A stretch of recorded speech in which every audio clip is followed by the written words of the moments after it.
Russia और China के बाद अब ट्रम्प ने ईरान के खिलाफ भी टैरिफ वाली चाल चली है।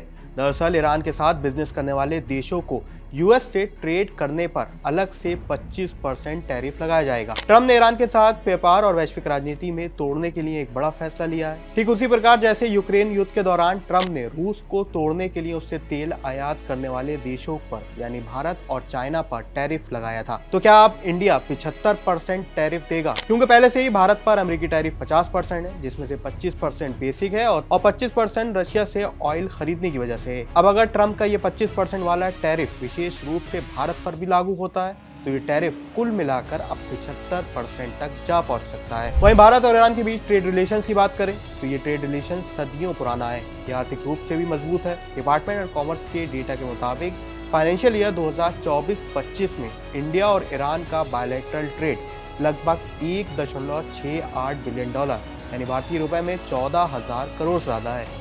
इसमें भारत ने $1.24 बिलियन का एक्सपोर्ट किया है, जबकि $0.44 बिलियन का इंपोर्ट किया गया है। यानी कि नई दिल्ली को ईरान से ट्रेड करने पर $0.8 बिलियन का ट्रेड सरप्लस है। दोनों देशों के बायलैटरल ट्रेड में भारतीय चावल का एक्सपोर्ट किया जाता है, जबकि ईरान से ऑर्गेनिक केमिकल्स और ड्राई फ्रूट का इंपोर्ट होता है। ट्रेड के साथ ही ईरान का चाबहार पोर्ट भी सहयोग का एक पुराना मुख्य एरिया माना जाता है।